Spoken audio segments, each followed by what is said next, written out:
Je tiens d'abord à assurer toutes les victimes et tous les riverains concernés de ma profonde implication dans ce dossier. La ville de Bordeaux est à leur côté et le restera tant que la situation ne sera pas résolue. Il est à rappeler que dans tous les cas, la responsabilité du bon entretien et de l'état des immeubles incombe d'abord à leurs propriétaires. C'est uniquement lorsque les propriétaires sont défaillants que la collectivité peut et doit intervenir. D'abord, la mise en sécurité humaine immédiate des occupants, riverains et usagers de la voirie. Ce que nous avons fait, nous avons mis en place un périmètre de sécurité et évacué près de 130 personnes. Pour les personnes sans solution d'hébergement, nous avons mis en œuvre des solutions provisoires avec l'aide de notre CCS. 2. Nous avons saisi le tribunal administratif pour désigner un expert dans le cadre d'une procédure d'urgence. L'expert a pour mission de visiter dans les 24 heures suivant sa nomination les immeubles sinistrés et les immeubles mitoyens pour identifier les risques persistants et les mesures techniques de sécurisation à mettre en œuvre. 3. J'ai pris en ma qualité d'autorité de police un arrêté municipal de mise en sécurité à destination des propriétaires ou de leurs représentants, par exemple les syndicats de copropriété, et arrêté prescrivant les mesures de sécurisation et un délai de réalisation. 4. Le délai de réalisation étant échu au 8 juillet, nous avons étudié des modalités techniques permettant à la ville de se substituer aux propriétaires défaillants. Sachez que les sociétés sont prêtes, nous les avons contactées fort heureusement en amont, elles sont tout à fait prêtes à intervenir, elles sont très rapidement mobilisables et on pense même que les travaux pourraient démarrer dès jeudi prochain.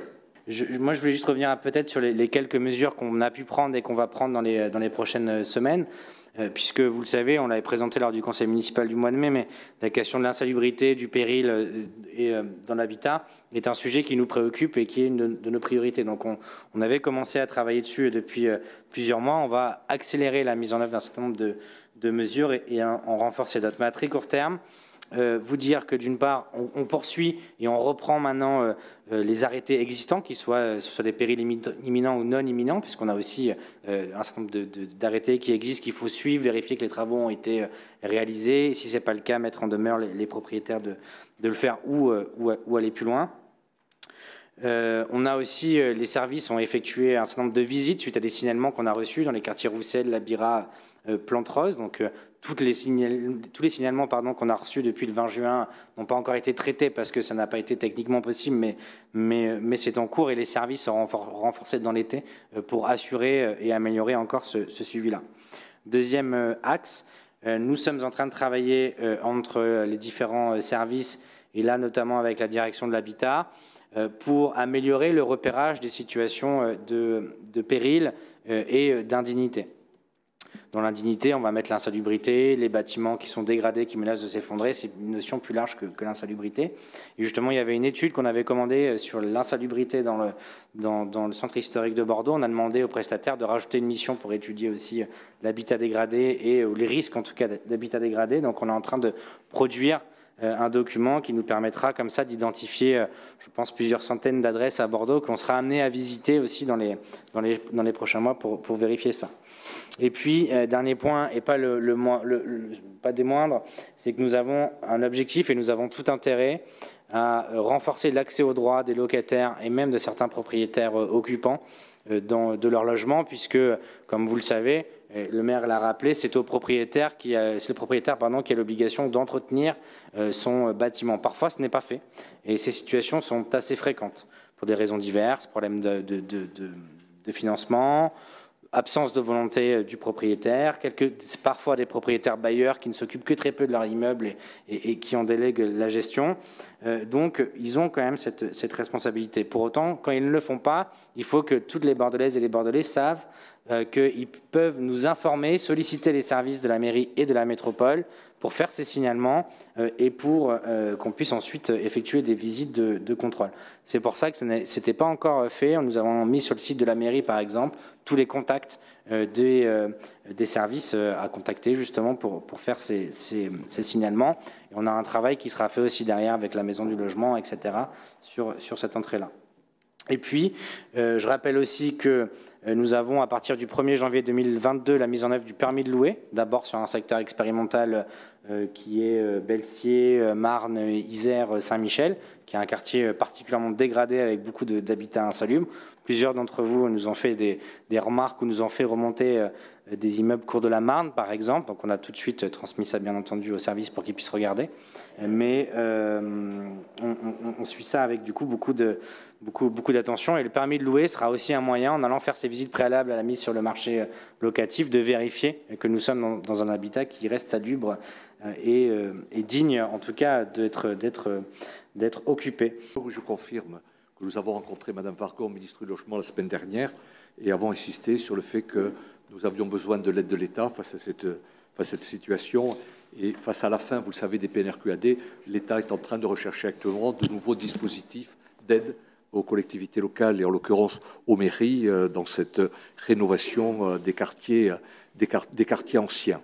J'ai également oublié de vous indiquer que dans cette affaire, une information judiciaire contre X a été ouverte le 7 juillet dernier par le parquet de Bordeaux pour blessure involontaire et mise en danger d'autrui. Donc l'information vient d'être ouverte, naturellement, en fonction des informations que nous pourrons avoir et qui seront communicables. Nous ne manquerons pas de vous tenir informés du résultat de ces investigations. Et enfin, dernier mot, moi, je tiens vraiment à remercier les élus, les adjoints de quartier, notamment, qui ont été très réactifs. Pour Bordeaux-Sud, Olivier Cazot, pour le premier sinistre. Également, en ce qui concerne la rue de la Rousselle, l'élu concerné, Amin Esmaïn, également extrêmement réactif. Et bien sûr, Stéphane Pfeiffer et les services de la ville et de la métropole qui nous accompagnent dans cette situation que je qualifiais de très préoccupante. Je rappelle que depuis, notamment l'effondrement rue de la Rousselle, on est dans un effort et une volonté de transparence et on donne toutes les informations qu'on a. Donc je suis désolé si effectivement on aurait pu faire mieux une note ou des réunions de président de groupe, etc. Je tiens quand même à rappeler qu'on en a discuté une bonne vingtaine de minutes, je pense, lors de la commission numéro 3, auquel votre groupe était par ailleurs présent, monsieur Poutou. Alors quelques précisions. Donc, en tant que maire adjoint du quartier Bordeaux-Sud qui gère donc le dossier de la rue Plante-Rose, nous sommes quand même un peu dans l'urgence et effectivement reloger les gens, ça fait partie de notre urgence. En ce moment, les travaux de confortation ont été faits, les ravins ont été évacués. Il va y avoir une expertise bâtimentaire les jours qui viennent et nous, on espère le 19 juillet pouvoir lever les périls. Effectivement, nous, on est dans l'urgence. Si l'expertise bâtimentaire elle est ad hoc, on va rapidement lever ces périls, de manière à ce que les gens puissent revenir rapidement dans leur logement. Et on ne peut pas faire de communication avant, de peur d'avoir des déceptions, de nouvelles déceptions pour ces gens-là. Donc effectivement, nous sommes dans l'urgence et nous travaillons dans l'urgence. Hebdomadairement, nous les rencontrons. Voilà. Pour le quartier Bordeaux-Centre, je ne peux pas laisser dire ce que vous avez dit, monsieur Poutou, parce que c'est factuellement faux. Pour votre information, rue de la Rousselle, l'intervention de récupération des affaires des sinistrés, grâce à la mobilisation des services de la mairie du quartier, de l'ensemble des services de Bordeaux, comme des pompiers, a eu lieu 3 jours après, et non pas 1 mois après. Merci. Sur le service public du logement, je pense qu'on se rejoint dans l'objectif de politique de la chose. Aujourd'hui, ce qu'on est en train de construire, c'est des morceaux d'action qui permettent à répondre des problématiques. Et quand on aura terminé de mettre tous ces morceaux d'action en place, pardon pour le terme, eh ben, ça nous permettra d'avoir à la fin un service public du logement et de l'habitat qui soit constitué. Et la maison du logement en sera la figure physique.